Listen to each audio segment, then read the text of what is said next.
The sword is a symbol that has been very important in Europe for a long time. It's at the core of pretty much all our mythology and all the literature and stories that we have.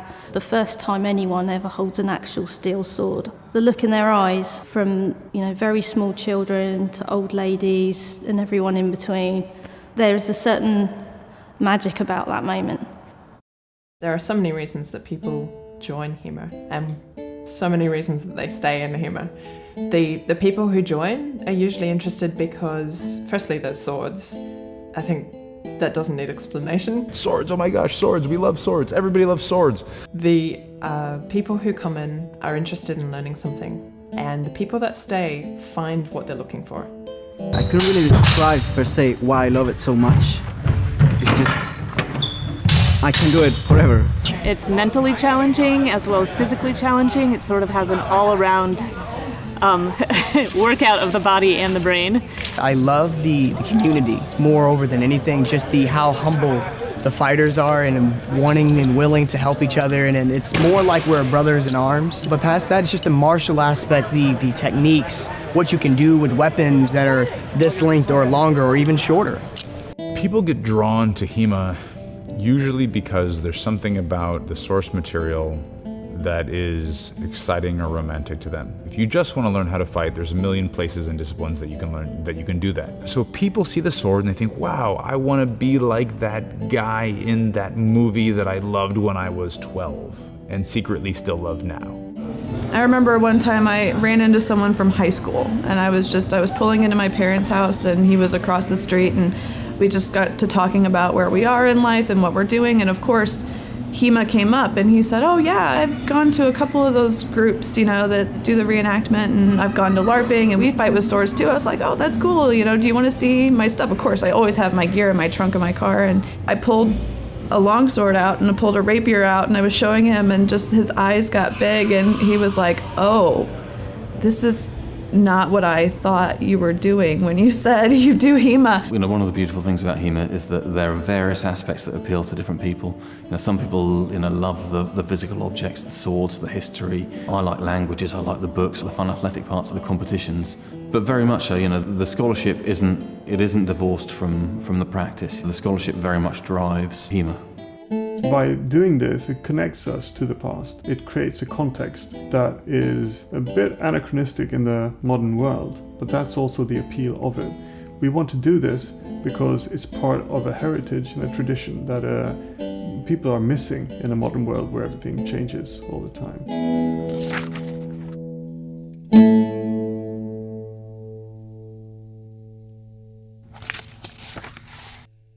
The historical European martial arts are those fighting systems, those martial art forms, to use a word to define itself, which originated or were widely practiced in Europe at some point. That historical period for us usually means Victorian era backwards. Mantellino in 1531 makes a distinction between sail play and a fight with sharps. And for a fight with sharps, he says, keep your point out and snipe their hand, basically. This is advice. Very much like 133. There's a remarkable European literature on how to fight from about 1300 onward, right into the 20th century. We have people writing books on how to fight. Dozens and dozens of books over the course of several centuries throughout Europe. Some of these arts have died out, some of them have evolved into other things. So, the modern sport of fencing, the modern sport of boxing are the direct descendants of these martial arts, but they're not practiced as they were back in the day. In sports fencing, when your coach gives you a technique to practice, you practice that technique, and he got it from his coach, and this goes all the way back to when the art was created, or over time it evolves and changes, but you've got it right because your coach tells you to do it and he says, yes, you've got it right. And that doesn't happen in HEMA, or at least in first generation HEMA that hasn't happened, because we've got a source material and we've got nobody that's able to say, this is how the technique is done. At its core is the reconstruction of European martial arts through source material. The research and the study of the old manuscripts and the application through drilling, technique training, sparring and competition. It's a very, very large term that often gets caught up with swordplay because that's the most prominent and common aspect of it, but it's an enormous, enormous umbrella. HEMA covers so many different weapons. I don't even know that we can really reasonably put all of HEMA into a box. There are unarmed forms, we have grappling and wrestling forms. We have grappling and wrestling forms that intersect with weapons forms. We have weapons forms that existed just a few hundred years ago and may have been practiced as late as our great-grandparents, and we have forms that go back hundreds of years. Generally speaking, well, we have HEMA starting with the antiquity. We have friends who do gladiatorial combat, for instance.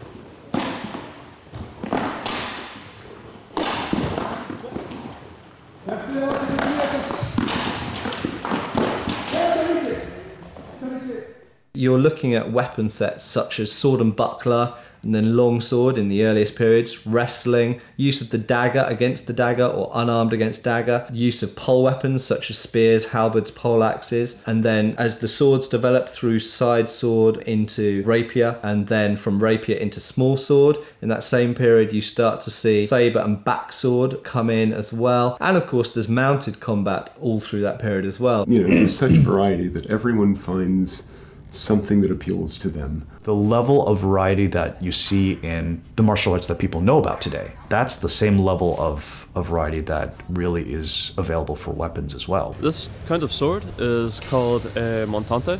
It comes from Spain and Portugal and Iberia in general. You also find swords like it in Italy and elsewhere throughout Europe. The style that's used with the quote silver is that it's used very much like a short staff. Its tradition is a little different from a lot of the Germanic traditions in that it deals quite often with a lot of simple strikes and fighting against multiple opponents, with an emphasis on solo drills rather than attack, defend, attack, defend, attack, defend, because of the unsafeliness of even a blunt version of this weapon. Forward, back, sit down. The montante was used by frontline combatants, Marines, people protecting other people, and generally any situation where someone found they'd be at a disadvantage and fighting against multiple opponents. Just part of why it developed actually was that in Spain during the Reconquista, one of the biggest problems they had was that the armies of the Moors outnumbered the Spanish and Portuguese so much.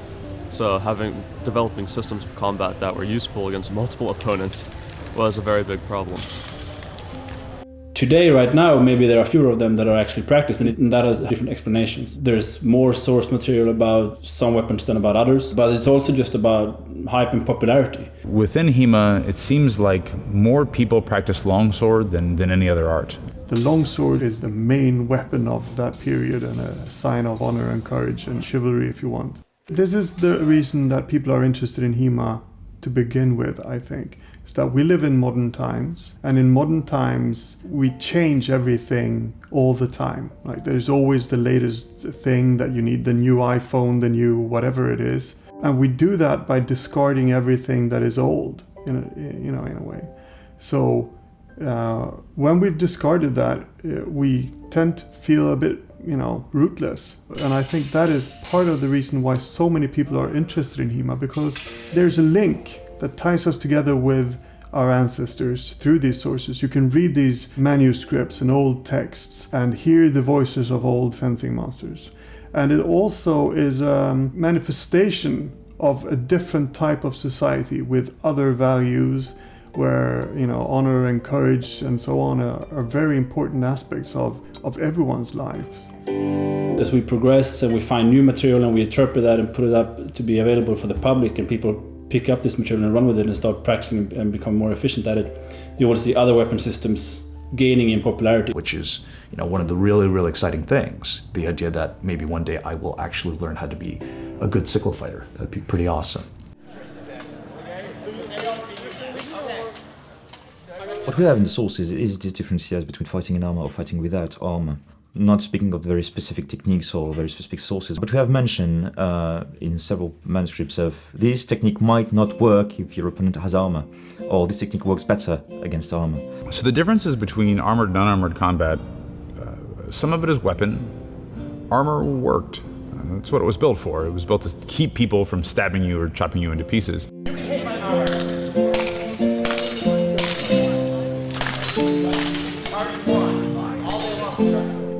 And when you're studying an art that focuses on stabbing people and chopping them into pieces, you have to find some way to win that arms race. So in some cases, it was done with things like poleaxes. And so we see within the German sources, the poleaxe, or for that matter, the Italian sources, as a weapon used to kill a guy who was wearing armor. And there's folks out there who spend a lot of time focusing on that, on those materials, on that technique, learning to do that effectively. If you're just looking at a longsword, and how does a guy with a longsword fight a guy in armor? We have a series of techniques, generally called Harnischfechten, harness fighting, right, armored fighting, which includes stuff like half swording, or the armored hand, which is to grab your sword's blade somewhere, halfway along the blade, hand on top of sharp blade, glove or no glove, whatever. And then to use it essentially as a very small spear, and we begin to see overlap in poleaxe techniques and hooking and otherwise using the weapon as an object to not just stab or chop your opponent, but to manhandle your opponent so that you can create an opening in a place where the armor is weak, maybe in the armpit or in the elbow or deep inside the gauntlet, and then work that point in there, and then drive it in to cause some kind of damage to your opponent.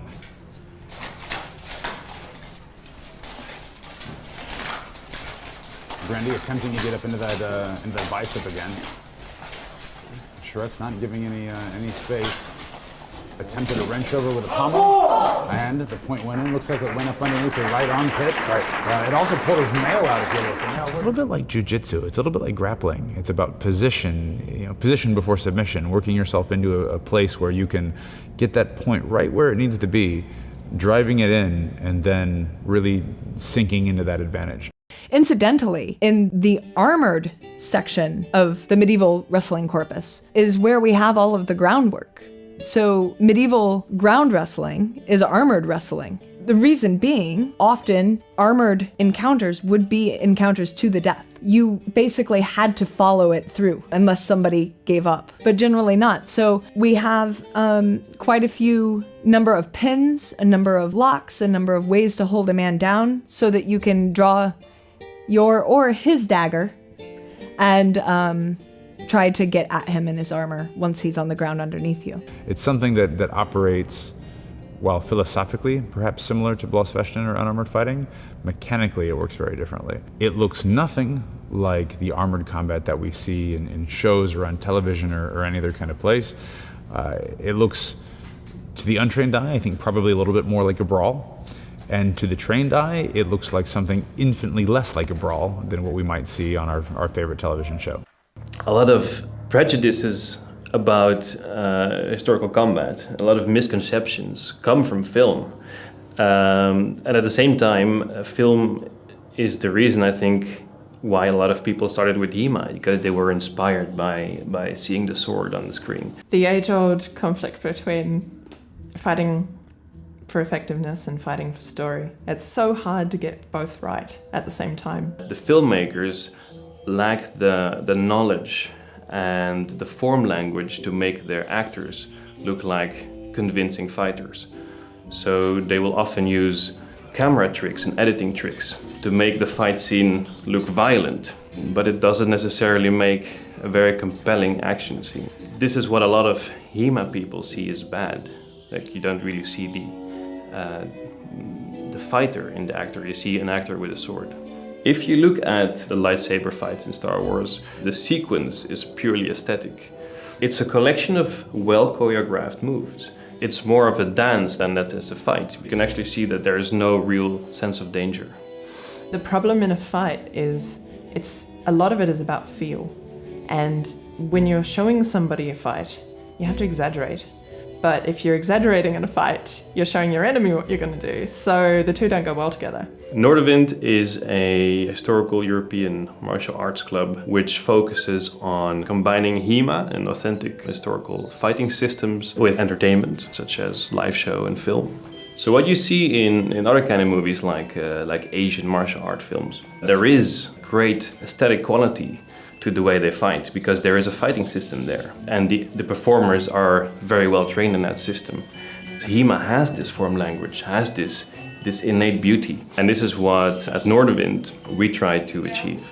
Even though people are not looking for HEMA coordinators or HEMA choreographers per se, once you are at the position in which you can call the shot as a HEMA person, then you can sneak HEMA in.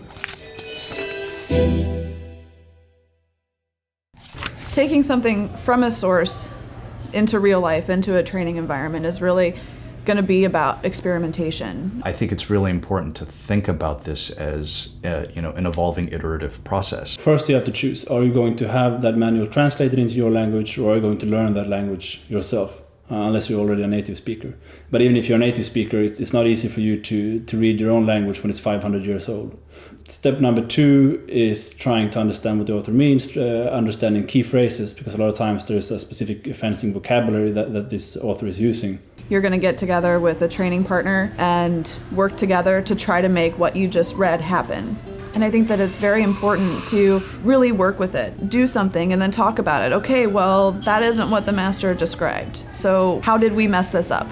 So you have to go back to the beginning, start again, and just keep going until you think that you've found something that works. You're never given all the information. Sometimes you're assisted with pictures or illustrations, sometimes not.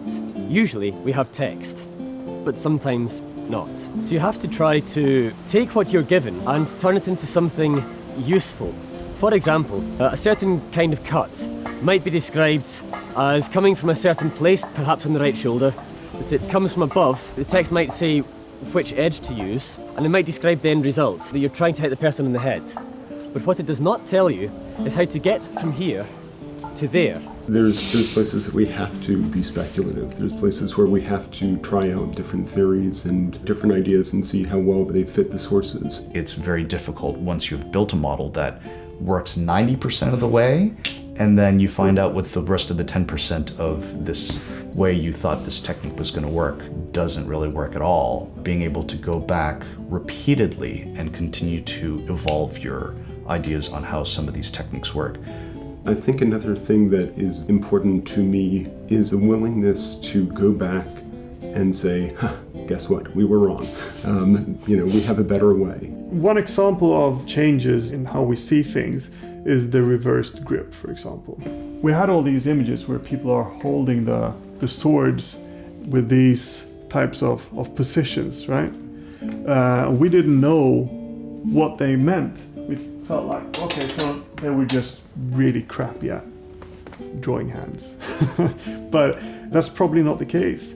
And the funny thing about that is that once you understand that you can reverse the hands, you can use different hand positions, it changes a lot of interpretations. I have one interpretation where it says you put your hands in front of your face, and I just felt like it was like you're holding it like this. But when I changed the technique, I realized it was actually, holding it like this in this position, which opened up entirely new ways of using the sword when parrying and so on. So you have the data, you build a model, and you really need to test that model. And this is why things like tournaments and sparring are really important from my perspective. It's this balance between the practice of it, trying to understand what seems to work, what doesn't work, and then going back to the data and saying, okay, well, here's what my practical experience is, this is my theoretical understanding, where's the mismatch? Either you're doing the technique wrong or your partner's giving you a pressure which isn't correct for that move, so is that pressure then able to be corrected by another technique? That fallibility in you and your partner eventually leads to you understanding the system more fully. But then you need to be able to apply it as well, and not all manuals have instructions of how to train it. Fiore has this habit sometimes of not really telling you what to do, but just telling you how awesome it'll be if you pull it up. The historical European martial arts sources, I would say, roughly divide into treatises and manuals. A treatise being essentially an advanced written study on a topic which the reader is already expected to know something about. Here's your textbook, here's your lesson, here's how you remember to do all this stuff that you paid me to teach you how to do. Whereas if we take at the other end of the spectrum a World War I bayonet manual, that is really written for teaching soldiers who know nothing about bayonet fighting. These books came from as many different kinds of people as there were books. They weren't just written by knights, they weren't just written by commoners, they weren't just written by masters. Some of these were written by men like Agrippa, who were not masters at all, but perhaps just talented fencers that had a method of fencing they wanted to share. We have Joachim Meyer, who writes his thorough descriptions of the knightly art of combat. He writes this for a general audience, but it helped get him a job as a fencing master for a duke. Medieval treatises were made for a wide range of different reasons, sometimes just to document a system as a record for an archive, almost for personal use. We know sometimes it was written as a form of advertising, sometimes as a status symbol. That was very common. The very rich and the highest in society had their own swordsmaster, and they created a work almost as an expression of wealth, in the same way that today you'd have a yacht. Even through the 15th and 16th centuries, we see a wide range of reasons why treatises and early manuals were created, and also a gradual evolution of the reason for them being created. You have to understand that the people who could afford that source material were already at a certain level of society. They're not the people who are going to be chopping up fish to sell. They're not the people that are going to be trying to fight their way in the slums in order to live. And ironically, those people are probably engaged in more fighting and more violence than the people the books are aimed at. So understanding the surrounding culture to the source material is just as important as understanding the material itself.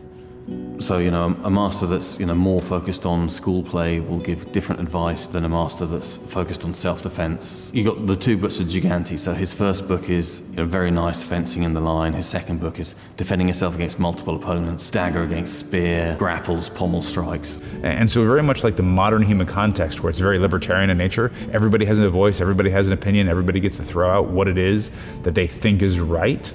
A lot of these fight books came from the same place. They came from historical masters or would-be masters throwing out their ideas about fencing in written format, hopefully for people that were paying for them or that were going to be able to use them. And even that isn't the kind of thing I can really tell you is what happened, right? We don't know. What we do know is that they were kind enough to write all this down for us and to let us argue about it on the internet incessantly for the next, 100 years.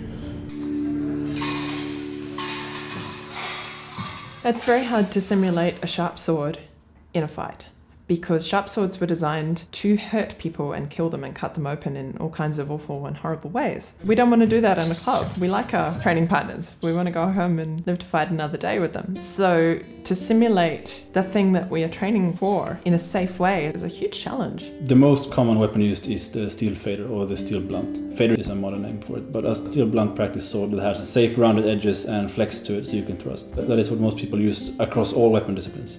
But if you have a big club with a lot of beginners, they might not be able to afford a steel weapon immediately, or they are unsure if they are willing to dedicate themselves. For some reason you need loaner weapons, then nylon or plastic weapons are available too, and that's excellent. We didn't have a way as a community of introducing new people quickly and cheaply into the art, which is how ultimately it was going to grow, was by saying, look, you don't need to go out and buy a specialist steel sword. You can have something which will allow you to practice. The Rawlings range came about through me phoning up lots and lots and lots of different manufacturers, anybody who had an interest in reenactment, anyone who could supply weaponry.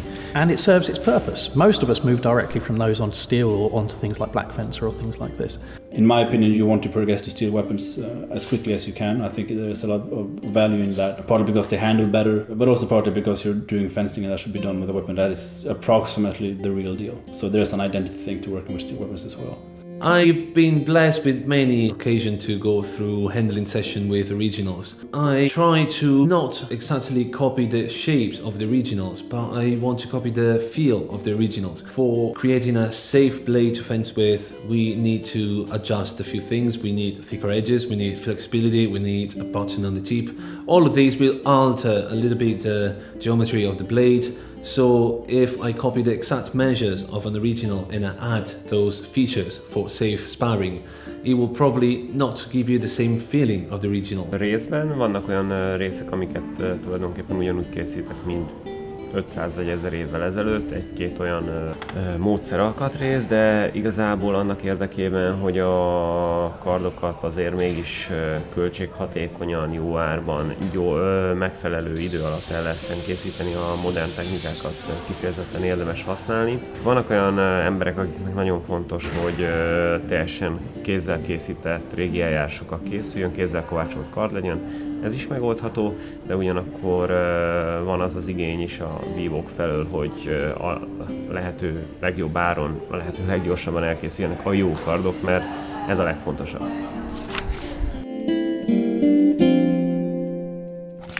This is the lost second book of Nicoletto Giganti. Nicoletto Giganti is one of the most celebrated Italian fencing masters, Italian rapier masters of the early 17th century.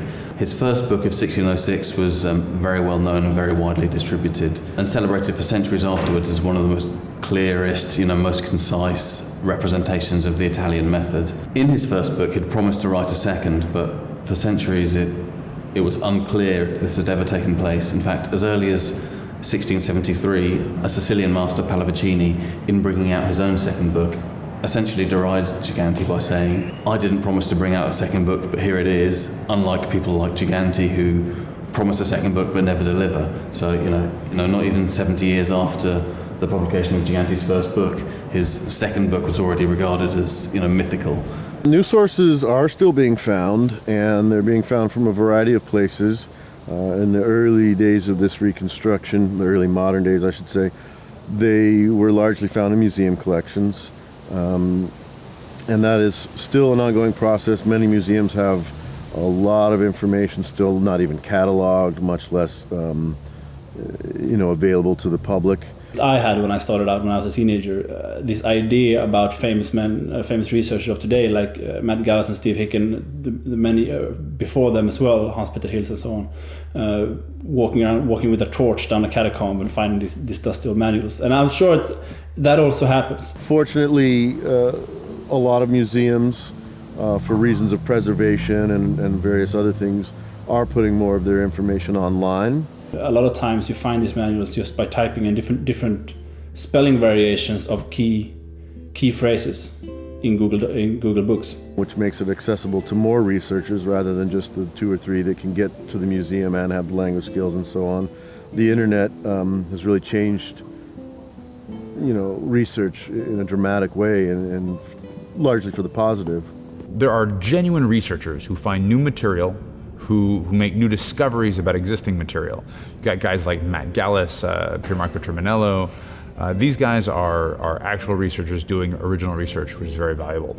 Then you have guys like Michael Chittister and the crew over at Wichtenauer, who are not necessarily doing research, but they're making the material available to us, which is infinitely valuable, like the most valuable thing that could happen to us after the initial research itself. Well, Wichtenauer's purpose these days is to try to bring together all of the source materials that we study, especially for the martial arts from the 15th and 16th centuries and before. When I was starting HEMA 13 years ago, it was very difficult to access all the source materials. There was few resources scattered online. They were hard to find. There were a few books that were rather expensive. By and large, if you wanted to study something, you had to begin from scratch and work it out yourself.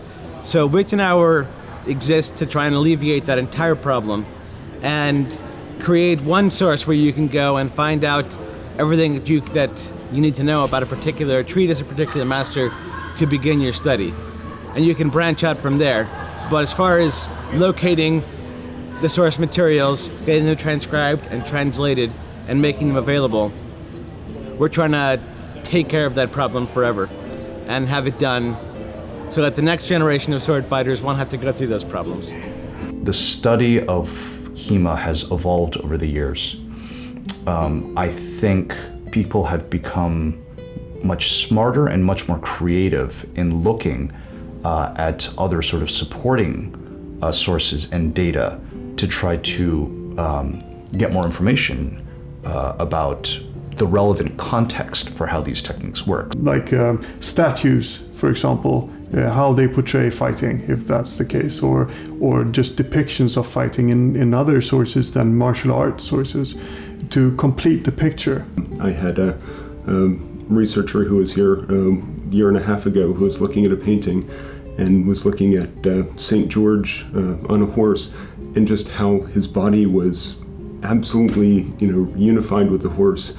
And he said, based on his equestrian researches, that's exactly the pose he should have been in order to power a blow. Pour l'Antiquité, il n'y a pas de manuscrit de maître d'armes, donc on s'appuie sur des sources archéologiques, directes ou indirectes, des mosaïques, des fresques, des lampes à huile, des bijoux, des objets du quotidien, ou pour les gladiateurs, des casques directement, qui ont été découverts à Pompéi par exemple. So it's out there in a lot of ways, and often you don't know it's there until you stumble across it. Fast forward to the Howard de Walden collection, which itself has an interesting history because Howard de Walden at the beginning of the 20th century was a great collector of fencing books. When he died, he passed it on to his heirs, and essentially it got, this great collection of fencing books got stuck in a barn in one of the home counties, and it was only rediscovered again a few decades ago. It's now a permanent or semi-permanent loan at the Wallace. A couple of years ago, the Wallace collection had an exhibition, The Noble Art of the Sword. A chap called Joshua Pendragon was the assistant curator, and he gave a link to a list of works that were in the Wallace collection, and I started emailing him because there's some interesting stuff in there. And then we started saying, hang on this list of the holdings, there's a reference to Gigante 1608. Now, there's a couple of fencing bibliographies over the centuries that list a Gigante 1608 as a reprint of the 1606, which in itself isn't that interesting because fencing books get reprinted all the time. However, we were aware that Marchionni in 1847 makes some quite specific claims about what's in Gigante's second book. One day I happened to be here. There was a day with guest lectures about various subjects relating to the sword, and I was like, can we have a look at the Howard de Walden collection? And the staff were like, yeah, sure, it's just there, pointing to a filing cabinet, and we opened it up, and immediately as you start flicking through the plates, you see that it's different stuff to his first book, and you see the cutting, and you see the buckler, the dagger against spear. We knew immediately it was the second book that had only been rumoured to exist. Within fencing circles, no one had ascertained that it existed until that point. Navati gave us a facsimile in 1902. Francesco Navati. Unfortunately, it's hard to say how accurate this facsimile is because some art critics have looked at it and said that it looks like a 19th, 20th century redrawing of a medieval manuscript more than it looks like a medieval manuscript. So until we get those scans of the original, we won't know how reliable these pictures are. One of the questions that comes up a lot is, how do we know that these masters had any idea what they were doing? The most honest answer is we don't. There's a myth among some of the HEMA practitioners that because a source is older, it is somehow more authentic or more authoritative, and that's not necessarily true. Kind of goes hand in hand with that is this idea that just because it was written down in the past means that it's an unquestionable source, which again is not always true. There were bad fencers in the past just as there are bad fencers today. When we're attempting to interpret a manuscript, you kind of have to start from an assumption that the person that wrote it knew what they were talking about. And obviously we've got no way of knowing that until we've got it to work, or not, as the case may be. To stand any chance of coming away with a workable system, you have to make the assumption that they're right, but you need to be aware that you've made that assumption so that you can at least be objective about it. We don't know that they knew what they were doing, but we have some evidence that they did. I mentioned Fiore earlier. Fiore della Barri, an Italian swordsmaster, claims to have fought, I believe, 5 duels wearing nothing but gloves in his sword and came away unshamed. I don't know if that means he killed 5 men. I don't know if that means he managed not to get hit. We don't know exactly what that means. At least I don't. But we have indications that this guy was real, that his students were real people, and we have some records of some of his more famous students. Prior to books being printed, well, those were expensive projects, so getting the funding from those usually came from a patron of some type or so on. As a general rule, we tend to think that the patrons are getting the better quality guys, but there's no way to prove that definitively. Politics and, rubbing shoulders was always going on. Masters disagree with each other all the time. To take the most obvious example, the English polemicist George Silver, wrote his rant saying how Italian fencing was useless and they got each other killed. A lot of his specific claims that, Italians never cut are just simply untrue if you look at the treatises. But by looking at the specific areas where people disagree, you actually get a lot of insight into, whether this master has misunderstood one point of it, or it makes you think about the fine tactical points like cut versus thrust. I can find examples like Camillo Palladini, whose manuscript rests in the Wallace collection here. He agrees with George Silver. He says, some people say the cut is slow, but on many occasions in front of great lords, I've asked fencers to thrust at my face, and each time I've been able to cut them before they thrust me. His explanation is that he can move his wrist quicker than someone can move his foot, which is something that George Silver might have said. So actually by looking deep into the scholarship, a lot of these apparent contradictions wash away. We know that Lichtenauer is quoted for about 200 years after he's dead. That fencing students and teachers continued to believed that what was taught by Lichtenauer and by Lichtenauer students was valuable. And what I see and what I have seen over the last 15 years as I have progressed through this is that the historical techniques work.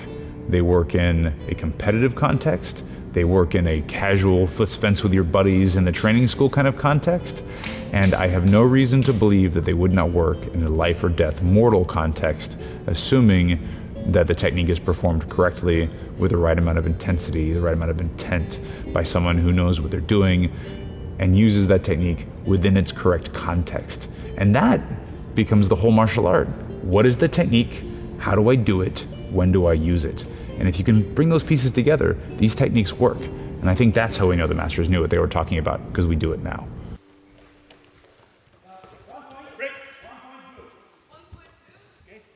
I do a lot of modern wrestling as well, and what for me is very sad about modern wrestling systems is that they've been very sportified, and a lot of the techniques are based on rules that don't make any actual sense. And when you go back to the historical sources, you get a whole nother perspective, a much more true perspective, if you will, of what wrestling is actually about.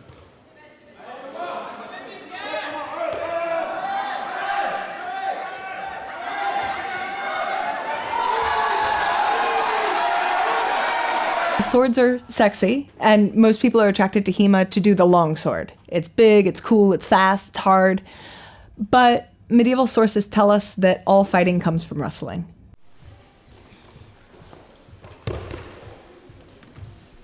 It is a good question, if you have a sword, why wrestle? And the answer is because when you come close enough to each other, you are now in wrestling distance, despite the fact that you have a sword. There are optimal distances to apply various sets of knowledge. In particular, what I study is the German system that's based off of Johannes Lichtenauer's writings, and we are admonished over and over to attack whatever openings our opponent gives us. And so the wrestling curriculum gives us another opportunity, another way to attack those openings, to take the moments that are given to us. It's in the wrestling that you learn how to exploit feeling between opponents. It's in wrestling that you learn how, if he pushes to pull, if he pulls to push. And all of these things translate immediately up to when swords cross. In that way, all of the lessons from all of our weapons apply to wrestling and vice versa. It really is the universal translator between weaponry. For instance, when two longsword fighters come close, one may remove his left hand and try to use the pommel to hit his opponent. A medieval person would see that as wrestling. And in fact, a lot of the plays that get used for the hilt in the pommel of the sword are dagger plays.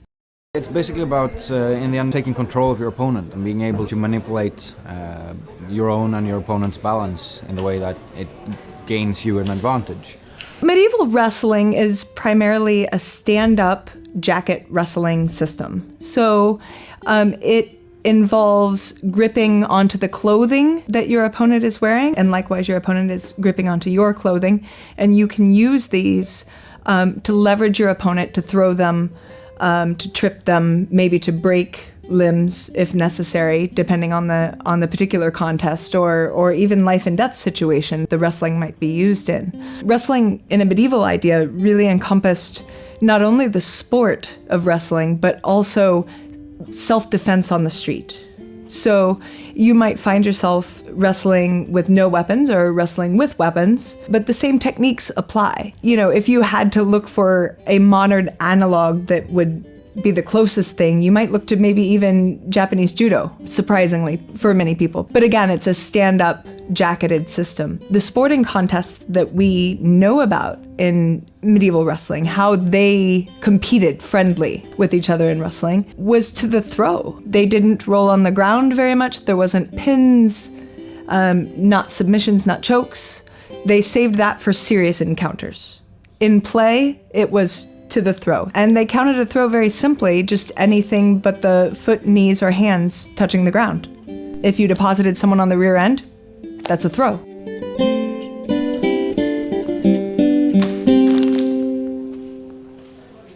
if you don't practice with a sharp sword, if you don't ever test cut, you're going to miss facets of what it means, and you're going to miss out on conclusions that you could have made if you trained with sharp swords. Sharp weapons are good for doing solo drills, to test cut, and you can work with partner drills with sharps as well, with someone that you really trust, but you really need to trust that person. At the New York Historical Fencing Association, we actually train for, although it's kind of unrealistic, we're training with the idea that if we're in a position where we need these swords to protect our lives or to take the life of someone else, we want to make sure that we're using it in such a way that we're, kind of every motion is effective, whether it's cutting or thrusting. If you fence with sharp swords, you're going to realize that sharp edges cut into each other, so they stick like this. A blunt edge like this will slide. A sharp edge doesn't. It cuts into the other edge. When you're training, it's so important to have all these different tools, because if you're doing a bind where two swords come together and are gripping each other, and the tension and feedback from that play is vital to understanding the next move. If you're using something that's a slippery edged training weapon, like a nylon waster or a wooden waster, it's not going to give you the same experience, and it'll distort your understanding.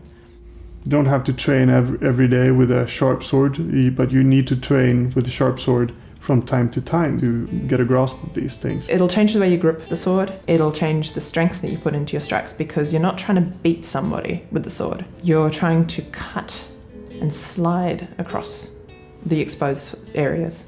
You look at bad examples of fighting, like, for example, in a lot of computer games, and you see these big heroic warriors pulling this enormous sword out of their back and slamming it down upon the metal of their opponent. It's completely ineffective. So why are you going to smash your beautiful, expensive weapon against somebody's armor when you could take it and cut it across something that's exposed? Even just something that's simple, you wouldn't understand that if you didn't know how a cutting-edged weapon worked. Probably the best way to sum it up is to say that there is no perfect HEMA training tool for any weapon. There is always the trade-off between safety versus what is the most realistic training tool.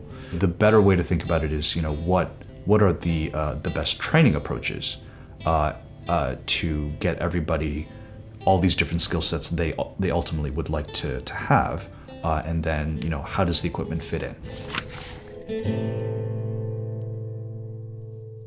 In terms of the modern HEMA revival, the first point to make is that people have been looking at earlier styles of fencing for a long time. For example, another master, Costantino Calderoni, quotes Marozzo, a guy from 1711 who's completely different to a book published in 1536. Is conscious of the names of these historical masters. Into the beginning of the 19th century, we had Belgian guilds still practicing with longswords. So long after longswords were obsolete in civilian life and in the battlefield, people were still using them for fetch school sport, essentially. Fast forward into the early 20th century, we had the first kind of attempt at a HEMA revival, and we have guys like Hutton, guys like Gelli in Italy. It didn't continue, but I wouldn't say it was unsuccessful. I guess the First World War disrupted a lot of Europe, and that generation of early HEMAists, let's say, seemed to have fizzled out around the 20s. In 1981, I went to my local library, and I kid you not, I did an interlibrary loan request for medieval fencing manuals. And out of the blue, I got a copy of the 1965 transcription of Sigmund Ringek by a guy named Martin Wirschen, who was a German who transcribed that fencing manual. And I self-taught so that I could read Sigmund Ringek's fencing manual. And that was how it started for me. So by about 1982, I was able to understand at about the 90% point what I was reading in that manual. Not to say that I was doing the techniques correctly, but I could read it, I could understand it, and I started working on it then. The interesting thing at that point, that was way pre-internet. And so I was working on that completely in isolation. In the early days of the historical European martial arts community and the HEMA community, we were all self-taught. We were all looking for something, and so that who was that earliest teacher? That earliest teacher was a book and the backyard and a wooden stick and getting hit upside the head by a friend. We began to seek out people who knew a little bit more, some of the early teachers. But even then, in that time, what was really going on is that you had someone who knew more or who claimed to know more, who was able to guide you. When it really came down to interpretation, we were on our own. So initially, who taught me to fence was a little bit of John Clements, a little bit of the internet, a little bit of Christian Tobler, a lot of self-study and getting hit upside the head with a stick that you didn't want to get hit with because we were too dumb to wear masks back then. The whole time you're advancing, you keep this posture. Don't stand up. Don't lean back. It's very common when I'm in this class to get you in the posture straight, and then we're like, oh wow, there's a tip. There's a tip. There's a tip. That's really bad. Don't do that.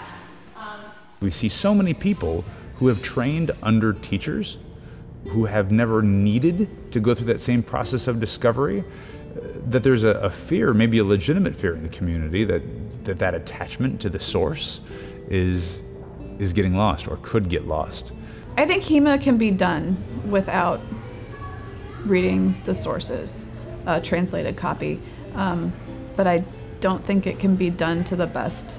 I don't think every HEMA practitioner needs to do research. I do think every HEMA practitioner needs to be educated about the sources. We need to make sure that our students know that the master isn't the guy up in front of the classroom. The master is the guy who wrote the stuff down. Even if your interpretations differ from somebody else's interpretation, you are still at least informed by somebody who really used these arts. And there's no more people like that alive, so we have to learn it from the sources. How do we do our HEMA, right? We do our HEMA the way the master said to do the HEMA. The big question is, how did the master say to do the HEMA?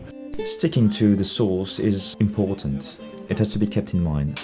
I'm not saying it's a sin being tempted to stray from the source. If you stray too far, you're losing the H in HEMA, maybe the E even. You're just doing something new, something else, something different. If we're all just learning from somebody else, what we're learning is a modern sword art based on historical sources. What we want to be doing is constantly getting closer to the way that it was done and discovering the way that it was done as part of that path. And if you haven't read the material, if you aren't intimately familiar with the material, you can't be on that path. The third master of dagger. Here's a comparison of the images. I think it's a pretty safe bet they're probably doing the same thing. I can't be 100% sure. What Fiore says is you will go to the ground because of your lack of knowledge, and in armor this is a particularly safe throw, and then basically talks about how this is an awesome throw, and it will throw you on the ground a whole lot, and you'll be totally dead. Basically, this whole paragraph says nothing at all about how the technique is done. Then we go over to the German stuff, and not only does he give us a whole huge paragraph, but he explains how many steps to take and where to take them, and gives you a whole huge explanation of the exact mechanics of the throw. It is an old debate. Should we study one manuscript and stick to it as a canon, or should we try to have more of a holistic approach and work with several manuscripts? And it all comes down to your own goal. Some people like to work with only one manuscript because they want to try to recreate that specific style or art. Let's say, for example, you want to work only with Achille Marozzo from the Bolognese school, while others want to become efficient fighters with a specific weapon, and then they draw from a number of various sources everything that they think can enhance their own skill or knowledge. When I fight, I like winning, so I draw on whatever I think is appropriate to that time. I really prefer to get my techniques out of as many as different 3 times as possible, and then choose the ones that adapt better to my body types and to my skill sets and to my strengths. So even if you're perhaps doing a different style of backsword or sabre or longsword or anything else, you can still apply those different lessons back to your own fighting. Some systems are more compatible than others. For example, if you study 19th century sabre, if you look across Britain, France, Spain, Italy, Germany, all of the sabre sources from the 19th century share a lot of similarities. Many of them are very modern in how they're written, and it's maybe possible to understand Hope only by reading Hope, I would assume. However, there are some systems which are really quite a bit more different. For example, if you look at I-33 sword and buckler and you look at Marozzo sword and buckler or Bolognese sword and buckler, they're quite different. They stand differently, they hold the buckler differently, they cut in different ways, they deal with attacks in quite fundamentally different ways. So you could mix Marozzo from the 16th century and I-33 from the late 13th century, but I don't think that they would necessarily go together very well as a system. As for the historical integrity of it, that's a personal choice.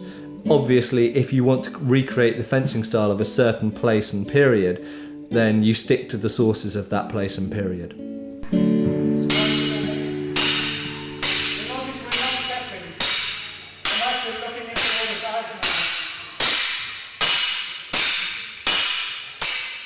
And this is what happens when I come too quickly. I'm actually underneath his. I've always found every club that I've visited to be very welcoming and excited and interested, because the sharing of knowledge is what is the lifeblood in HEMA. The HEMA community is very open source. That means a lot of things. One is that there are very few professionals in what we do. These are mostly an amateur community. And the way to get credibility and respect in that community is by sharing your information. These days we can do YouTube videos and actually show what we're talking about as well, which can make it a lot clearer because we're talking about a physical topic. So it helps to illustrate the points that we make online. And they get discussed and debated and questioned, or peer-reviewed basically by the rest of the community. But internet is a communication tool that can only take you so far. There's nothing quite like actually being in person with someone and having them quickly walk you through something that you spent months over the internet trying to explain, and being able to very quickly go back and forth and exchange ideas. Again, that's a hugely valuable thing. We have a huge number of events, which is weekend or long weekends of workshops, lectures and classes on how to do these things, and tournaments. One of the great things about martial arts events like Fight Camp, especially for people who do things that are quite fringe, like European martial arts, is that you get to learn from different instructors who would actually have slightly different interpretations to each other. Some of my favourite discussions with people over HEMA have been very, very heated, going, no, there's no way that this can work. Absolutely, you are completely and utterly wrong. You're absolutely wrong. You could not be more wrong if you had a hat with wrong written all over it and you tattooed wrong on your face. And then you go away, and quietly when you're sitting on the train and going away from the event, or you're going away from someone else's house, you end up giving them a text or you end up giving them an email going, you know what? That principle you said, that actually works. If we put it in this context, and they'll go, you know what you were saying, that works. So even when we are at each other's throats, or if we're biting, or if we're freely exchanging information, the information does get transferred, and I think even quite often, if we don't want to admit it, we still always learn from whatever someone else has said. But then we also have these events as a way to bring the community closer, establish bonds between people face to face, in order to bring in beginners so they can see this wonderful community that we have. Take a few beginners class and maybe try out some weapon styles that they're not practicing regularly at home in their home club. For me, my perspective has always been that these major events has been the real engine behind the HEMA community. These different events will continue to grow and hopefully be a really good nexus for people to come and learn, not only learn what it's about, but for the people who've been doing it for quite some time, also, remind them what it is that they really love about all this. What I am worried about is making sure you all have the shoulder strength and the forearm strength to be able to hold the weapon out, right? To be able to perform the correct technique, all right? So for that reason, we're not going to engage our hips or our feet like we would when we cut the rib. This is just essentially an arm, shoulder, back, core kind of exercise. We live in the 21st century, but the arts were written at a time where people were much more physically active, as a general rule. And if they had access to a proper diet, they were in good shape. So we can argue about if we should practice with 15th century shoes or 21st century shoes, but we should also consider if we should actually try to train with a 15th century body. It means that you have to work out. It kind of goes back to goals. If the aim of the club is just to explore the martial arts and walk through it, and they don't fence much, or when they fence very lightly, fitness is not so much an important factor. But for those clubs who are more interested in, say, competitions, fitness will become an issue. There are very few sports as active as ours that do not incorporate physical training. So it's a non-issue for me, really. Fitness is just a tool. It's not a matter of being fit or being sharp. It's a matter of knowing what your body can do. The more you know your body and the more your body can do, well, the better martial artist you can be. One of the great things with HEMA, especially sword fighting, is that you don't really have to be young and fit and sharp and tall and muscular. This technicality of sword fighting means that you can be old but still know the tricks and perform quite well. So I think for somebody who perhaps doesn't feel very comfortable in their body, learning to fight with weaponry is a great way to go because it takes the focus off you, it extends the force that you can create, and it gets you moving. And anytime you move, you become more in your body. So it's a good feedback cycle.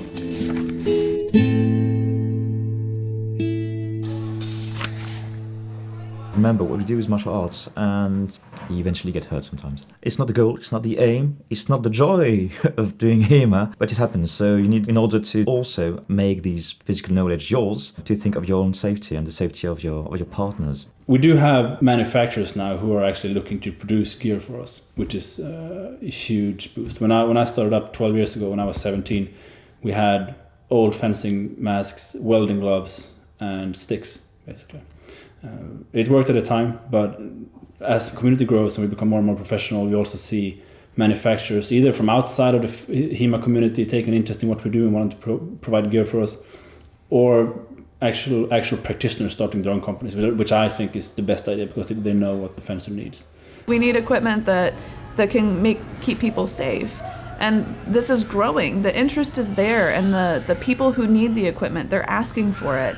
The market won't grow to its potential until the safety equipment is there. Mothers are not going to be eager to bring their children to, get into this program if, broken arms and legs are, a monthly occurrence. Hands are among the most common injuries. Like 80% of the injuries in HEMA are hand-related.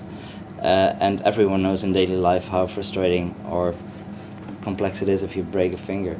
And my biggest concern is, of course, if a blade breaks and it penetrates the body, because that can be the end, for someone.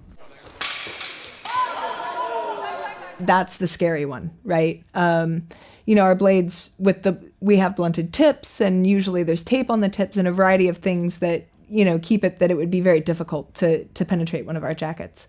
The concern always is, in that broken blade situation, the rare freak occurrence that were to happen and then a thrust would follow through. You can see the gear check is getting more and more seriously done.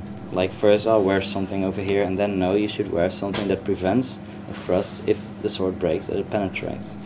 Często ludzie pytają się nas, w jakim sprzęcie powinni trenować, jak dużo ochraniaczy powinni na siebie zakładać, czy trenować z kurtką, czy bez kurtki, czy zakładać dodatkowe ochraniacze, czy sama kurtka jest wystarczająca. The thing we must remember in designing equipment is the style of fencing we are simulating.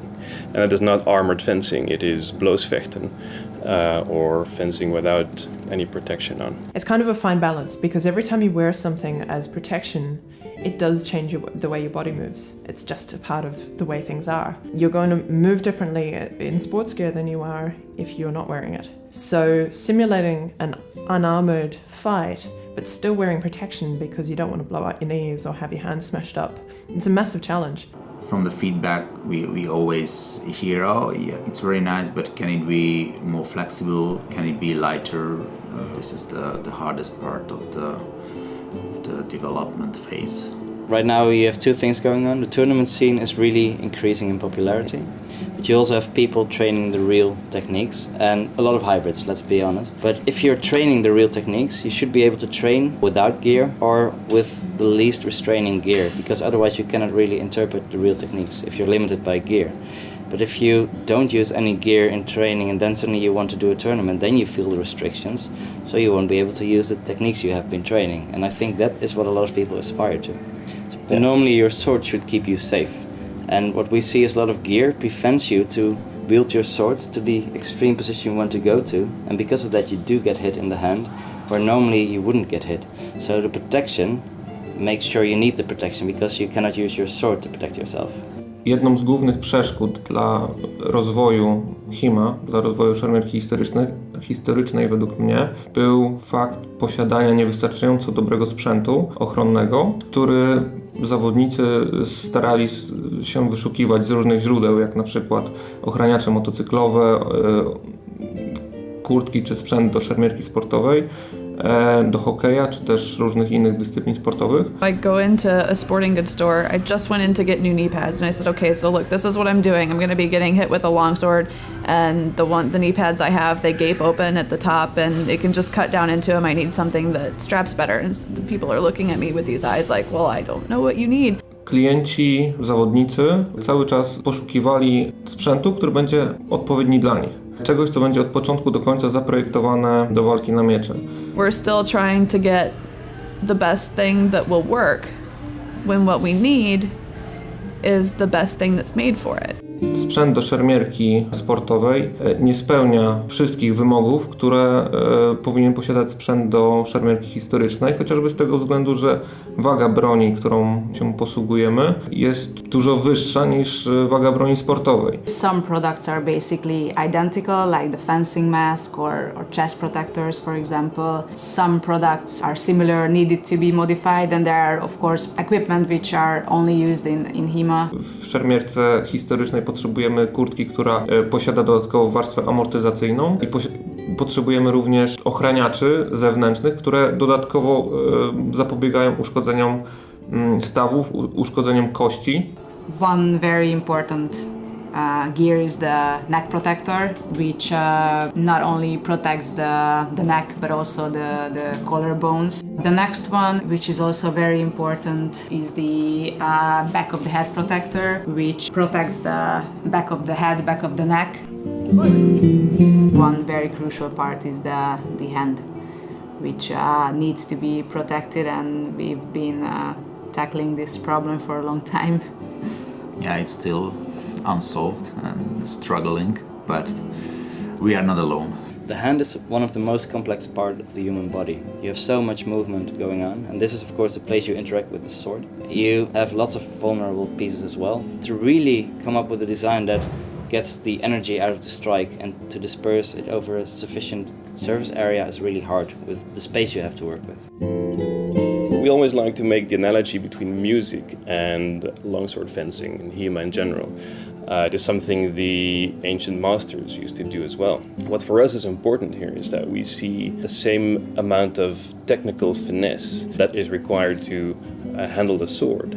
And this is why we came with the idea that we would like to make a glove, a protective glove, with which you could play a musical instrument. And that's the challenge we set ourselves to. The conditions in HEMA are so extreme that we believe the scientific approach is the only right approach to do this. You don't necessarily take something that is already there and try to improve it. You study the conditions of the product you're designing for, and you start from scratch with the parameters you get. What are the actions you actually required to take? Not only the sword fighting, but also the grappling. But also, for example, putting gear on and off, also in case of an emergency. We have a partial prototype here, but we had to cover it because of IP issues. So it's slightly thicker now and it moves slightly less optimal, but here you can see. So hidden behind this little sports glove is our prototype. And to show you that it works, I'm going to grip the sword first. And you see that I can move around unrestricted and shift from one grip to the other. And it's almost as if I'm not wearing anything. And everything here stays covered, no gaps whatsoever. So a consequence of putting our glove in higher scale and higher context and involving external investors is that we need to protect our intellectual property because we are looking at something that will have to be much bigger than HEMA in order to be sustainable. So this is why we haven't been able to show the HEMA community and our backers a lot of details, even though we really, really want to. So in order to be able to put it on the market, we need money. For that, we need IP protection, and because of that, we cannot show anyone anything. For now. There is a fancy jacket with my name on it, which was almost like an inside joke. Axel Peterson od dłuższego czasu szukał kurtki, która będzie spełniała jego wysokie wymagania jako zawodnik. I was in Poland for a competition and I noticed that the Polish fencers had a gambeson with great arm movement in it. Wcześniej używał różnych kurtek trenerskich. But the sport fencers never raised their arm above their head as we do some of the time, so the arm mobility is very restricted. It was just because there was some padding to it and because the aesthetics of the jacket was very appealing. Podobał mu się jakby poziom mobilności oferowanej przez nasze kurtki w tamtym czasie. Odezwał się do nas i stwierdził, że chce taką samą kurtkę, tylko trochę bardziej uwspółcześnioną. Because the Polish fencer used more or less a straight up gambison, which meant it was proper protection and proper movement, but also it was laced. And I thought it would be better if we had zipper, for example, and a whole bunch of changes like that, a throat stopper to catch thrusts, and just took it from there. Zrobiliśmy dla niego tą specjalną kurtkę. Stwierdziliśmy, że jest to dobry design, jest to dobry model. Axelowi zależało na tym, żeby rozwijać szermierkę historyczną, więc zgodził się na to, żebyśmy zaczęli produkować tą kurtkę nazwaną jego imieniem, jako osoby, która współtworzyła i była pierwszym testerem tej kurtki. It was supposed to be just a jacket for me, and I asked them to put my name on it. I don't know, maybe they did as a joke, more or less, but it turned out to be a very popular product. There's a lot of things to take into consideration when you're designing a modern HEMA jacket. The first being washability. We all want to be able to throw our stuff in the wash and get it clean. We need a certain protection level that is generally above what you would see a medieval man wearing on the street, certainly. Mając doświadczenie wcześniejsze z produkcji sprzętu ochronnego dla rekonstruktorów historycznych, dla rekonstruktorów średniowiecza, wiedząc jak działają historyczne wzory, które powstały do tego, aby były używane właśnie z taką bronią jak miecz jednoręczny, jak miecz dwuręczny, pasują do tego, żeby można je było wykorzystać obecnie dla rozwoju szermierki historycznej. The cut of the garments is vitally important to allow us to raise our arms clear above our heads in ways that aren't necessary in modern fencing. We also have a different aesthetic. What we think is attractive on a man's body is very different from what a medieval man thought was attractive on his body. And that changes some things. It very much depends on the focus of the individual HEMA practitioner. What are they looking to get out of their HEMA experience? Z jednej strony jesteśmy zależni od wzorów historycznych, z drugiej strony możemy sobie pozwolić na odrobinę ekstrawagancji przy projektowaniu i dodać trochę stylistycznych, współczesnych smaczków, które ludzie zajmujący się szermierką historyczną doceniają. It looks modern, it looks fresh. It doesn't particularly pull off anything medieval at all. It's very much a modern take. We were told by several HEMAs that it's a modern sport actually, so it should look modern. But then there are HEMA practitioners who very much want to work in garments that are made in the style of a medieval garment, even if it's modern materials. Again, it's up to the individual practitioner of what they're interested in. And that works out well, I think, for the producers of equipment, because there are a lot of little niches to be filled, because everyone has a little bit different approach to their HEMA experience. The other thing that really resonates with the HEMA community as I know it is a matter of self-presentation. Czynnikami takimi, które pozwalały na pewną unifikację, było chociażby to, że duża część zawodników zaczęła używać podobnego sprzętu, czyli jakiegoś rodzaju pikowane kurtki. Drugą rzeczą było to, że wszyscy chcieli mieć czarny sprzęt. Chcieli mieć czarny sprzęt, żeby odróżnić się od szermierki sportowej, która z kolei wymaga podczas zawodów, podczas treningów używania białych kurtek, białych spodni, białych skarpet. We start to be a household name, where people actually know what you mean when you say that you do HEMA. Now, when that happens, and it's just about to happen, the reputation that we have at that point in time is the reputation that we will have for a very long time. It's something that we'll have to work. I work with advertising, and this is just one of those things where it's the way it is. So it's very important for us in our community that as we study a form of combat, for example, armored combat, that we're doing it right, at least as best as we understand right. And that means not taking 12th century kit against 15th century kit. So if we're gonna do armored combat, we're gonna look good. We're gonna look like people who are serious martial artists studying a serious martial art, which happens to include armor. We don't wanna look like we're playing some kind of a game.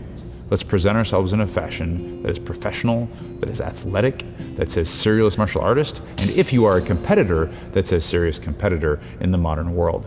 We don't want to give an impression that actually turns people away from what we're doing who would have done it if not for an issue of perception. In 2011, we did the first live stream of the tournament finals, and that turned out to be very, very popular. So we've done that ever since. And I know there are other events that's also done the same thing. Long Point, for example, in Washington. You know, it was an experiment when they did this for the first time, and we really didn't know how it was going to turn out. That also brought a lot of attention to the tournament. Maybe that's another reason why tournaments are popular. People are hoping to get on TV. We realized, though, that it had a lot of potential for outreach. I think at about the same time that we did that first one, there was a little video that was done here by a guy named Matthias Rierlin, where he attached a GoPro camera to the end of a sword, and so you were actually getting the view down the sword as a couple of us swung the sword around. And he took that video, he put it to some music, he put it up on YouTube, and it went viral. And when that happened, that really opened our eyes. It was so unexpected, and so I think the guys at GHFS started really taking a view that this was a real tool for outreach. So started working on it a little more from that point of view. It was part of a larger scheme to make everything a little more professional so that we were taken a little more seriously.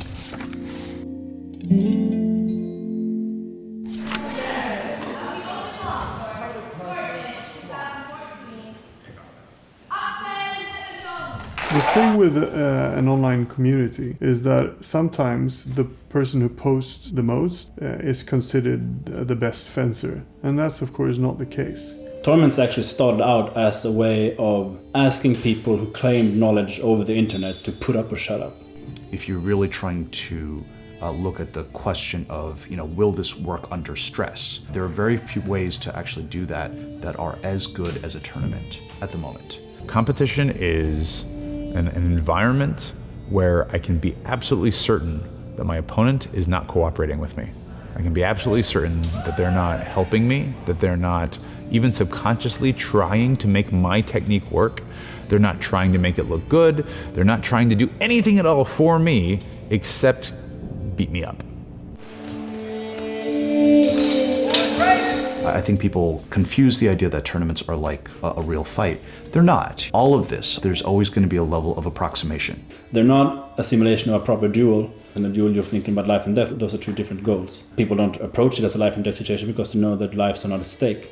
You need to create rules that enhance the behavior you want to see, technical proficiency, technical variety. What are the kinds of combative behaviors that you want to encourage? And that's how you develop these rules and use them to actually get people to fence better. Historically, competitions of different types were part and parcel of HEMA, of the real historical traditions and the historical practices. You can take a look at Germany in the 1500s and you can see that they were having a Festschule, or a public fencing competition, every weekend for a series of months. So, and this is in one town.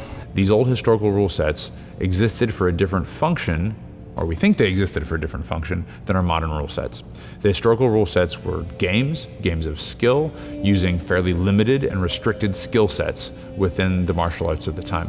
But we need to remember that most of the modern tournaments is a modern invention. They're not representative of a duel, it's not a battlefield situation, it's not a historical tournament, it's something else, because we're trying to achieve slightly different things. If I'm learning 15th century German longsword, Ernst Fechtens, right? How to fight to kill a guy. I want to be able to stab a guy in the face. I want to be able to grapple and bash him in the head with my pommel, as we see in the source material. None of that would be allowed under historical rule sets. But we also borrow a lot of things from historical rule sets, like the afterblow, for example.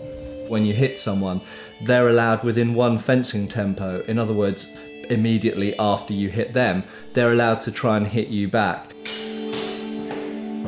If you touch your opponent, he's not just going to fall down and die. Most probably, if you hit him in the shoulder, and it's not his weapon shoulder, he's going to strike you back. And there are so many times where we have historical accounts of that happening. And that means that you need to strike the opponent and either keep on striking him without getting hit, or rushing into grapple, or step out and cover. It's artful fencing, but it's also just common sense. But for us who are training a complete system without that tradition, we also need to experiment with what happens if all targets are open. You can do wrestling, you can do thrusts, you can do cuts, you can do 100 cuts, you can even do the Mordschlag where you turn and you hit with the hilt. You can punch, you can kick, you can elbow. What happens? Why would these arts that they invented win over someone who's just a big person, a strong person, a brawler? We want to create an environment that is as free as possible for people to do the things that they believe are the right interpretations of these texts and these sources that we have. To do that well, and for competition to be part of that, we have to understand the context of the primary sources to begin with. So if we want to see beautiful technical fencing, that calls for one type of rule set. If we are interested in who would win a fight in a back alley with a sword, then we have to have a much more open rule set. However, that is going to be more scrappy. That's going to be people bearing down on you. There's no point lamenting that we don't see the beautiful techniques when we set up conditions that the masters themselves would have recognized aren't going to bring out the beautiful techniques. If martial arts is the application of good technique at the right time, maybe I have great technique, but I haven't figured out when to use it. I'm not much of a martial artist. Along the same token, I might have the most perfect instincts in the world as a fighter, but if I don't have the right technique, one of two things is going to happen. I'm going to get my butt kicked, or I'm going to fence in a way that everybody and their grandmother within the HEMA community is going to look at me and say, Jake, what you're doing isn't HEMA. I don't know what you're doing, it seems to be working, but it's not HEMA. If you win, but you do it poorly with really ugly fencing or things that people don't think are proper techniques, you're not actually going to get a lot of positive feedback from that. You're not going to be the hero of HEMA, but just because you won Swordfish. When we're looking at tournaments, I think one of the things we have to think about is just revealing flaws. When we try to do a technique, we want our partners to, take advantage of any mistakes that we make. We want to do a better technique. And tournaments are unparalleled in the ability, because there's someone else who was trying to actively hit you and get the points themselves. I'm going to really learn how that technique works at full speed, full intensity, against somebody who absolutely doesn't want it to happen, and what kind of mechanical tweaks need to happen there. What do I need to do with my feet, with my hips, with my hands? If it works, why? Remember that. If it didn't work, why? Remember that. Did it not work because I'm out of shape and I'm too slow? Is that even a feature that we need for that technique? It allows me to really test that technique. It allows me to test myself. How well do I know the material that I claim to know, that I claim to teach? I know for a fact that Anders Leonard entered this tournament, this Swordfish, with the specific idea of practicing techniques, and I watched him carry out some techniques. If we get the context of the competitions right, the things that work very often will be things that are advised in the books. You look at Elisa Keskinen from Finland, who won the ladies' longsword. She was doing some seldom used techniques. She used a technique called the Krumpau. And not only using the Krumpau, but she used, the right-hand version is the common one. There is a left-hand version that's described, but she actually used it in the tournament. That's the first time I've seen anyone do it. Looks like interesting. Another Krumpau that landed. Ended on a Krumpau. And an afterblow. That was interesting. A Krumpau from the left. Scored by Elisa Keskinen. Nice to see that. She's showing that she knows the sources. She trains from the sources. She can use it effectively. She can score with that technique. And she's not just using it in the pool fencing. She's using it in the finals, and she's winning for first place. That's just great. There are certainly concerns people have about tournaments turning HEMA too much into a sport and not enough of a practical martial art. We need to be cautious that we don't push the competitive side so far that we move away from the elements of recovering historical systems into the realm of we just have a sport for sport's sake. But having gone through it with those concerns and actually participated in tournaments, I think the benefits greatly outweigh the negatives. I think that the popularity of HEMA is a two-edged sword in that the more popular it becomes, the more standardized it has to be. The good thing about standardization is leading to the fact that it's going to be a safer, competitive environment. It's going to lead to the ability to mass produce the items and equipment that we so dearly want that currently cost a great deal. The dangers of standardizing anything are that it's going to limit any kind of continued growth. What if in 20 years' time, somebody went, oh my goodness, this makes so much more sense now. I've just done this particular mystery move and it's going to completely change the way that we've previously understood this.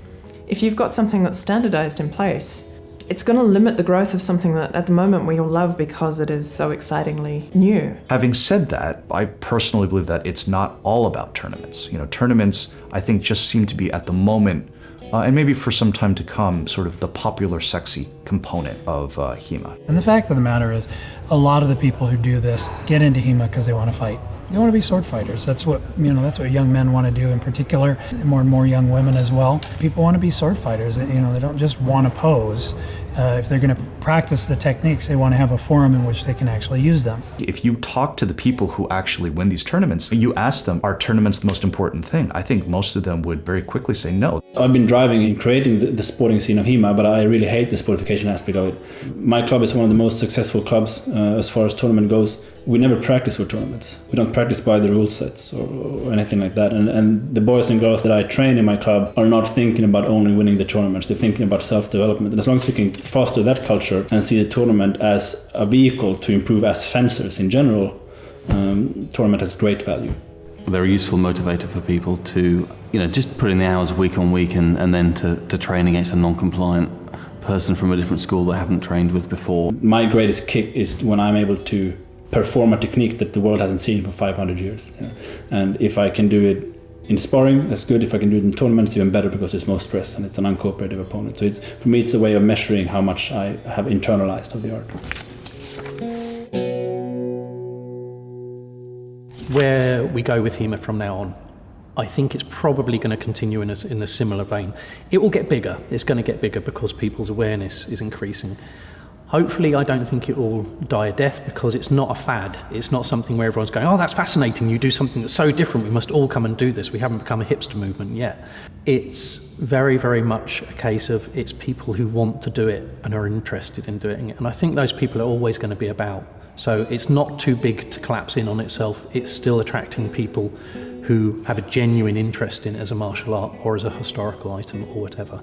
With all the publicity that we've been getting, HEMA is starting to go mainstream. You're starting to see an interest from the mainstream martial arts community. You're starting to see more of an interest from the mainstream sport fencing community. I'm starting to see people from, you see the CrossFit crowd starting to look at this. That's what I think the big trend is going to be in the future is the mainstreaming of HEMA.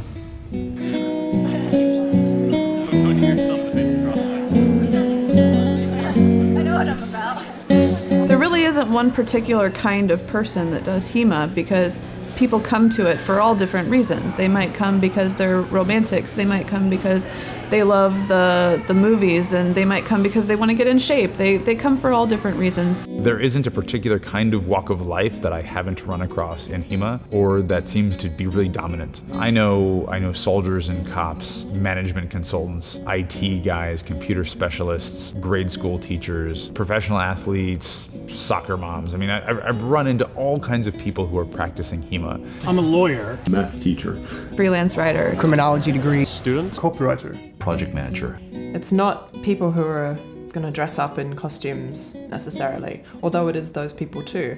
It's not Dungeons and Dragons nerds, although it is those people as well. It's not your professors from university, although it is them. It's not your athlete and your school jock, although it is certainly that guy when you put a sword in his hand. And that cross-section runs all the way from the high-level competitive guys all the way down to people who are just showing up to class because swords are neat and they want to take a class. HEMA is one of the most fantastic grassroots movements I've ever seen. It's exciting. You can go and learn physical skills that you can put into a fun fighting situation or a stressful competition fighting situation, take your pick, which can also be fun. So, getting involved, if you're lucky, there will be other groups in your area that have already sort of started building the community. So you just look for, swordplay places. There are also plenty of places, I think, certainly in the US and I imagine elsewhere, that people just kind of have to start out on their own. So the biggest thing is to just reach out and find other people that might share your common interests. And you never know what nearby neighbor you have or family member or person that you know may also be a closet HEMA person. Our oldest student is 70 and he's actually pretty decent and pretty fast. That has surprised me, again, because of the really broad demographic. There are lots of people that are sort of interested in this, but just have never realized it was a thing. So I think part of getting involved, if you're doing it on your own, is to just kind of let people know, hey, look, I like doing swords. Is this something that anybody else wants to do? Just ask, really. HEMA is very much based on that model that it takes 1, 2, or 3 dedicated people to start a club. And even for the unfortunate people that are just kind of isolated, as long as you get the internet, you are never fully isolated when it comes to HEMA. So part of it is also knowing where to go online, various forums online, just Googling things. You should be very quickly able to locate, sort of the nearest club or find somebody else who has interests similar to your own about studying this or that or whatever. HEMA offers everything, but you don't have to tick all the boxes if you like. You might not be a top fencer or wrestler, but you are an academic, and without the academics we will be nowhere. This would just be made up stuff that has no value whatsoever. Or you can be a community builder, an organizer, a manager, a judge, anything really. So there are so many ways to contributing to HEMA. It's really multifaceted. If you love languages, history, competition, sport, fitness, it's got everything. If only some of those aspects appeal to you, that's still quite a lot to get on with. The point being, the invitation is out there. Anyone can come and join in. It's an athletic, physical activity. It is a mental activity. It is a scholarly activity. It's a social activity. It's really for anyone who is interested in something that happened, something that was amazing. And if they're passionate about joining in on that, they're going to be pretty damn welcome. It's a lot easier today than it was 10 years ago. So it's not, there are really no excuses not to start a club if you're interested.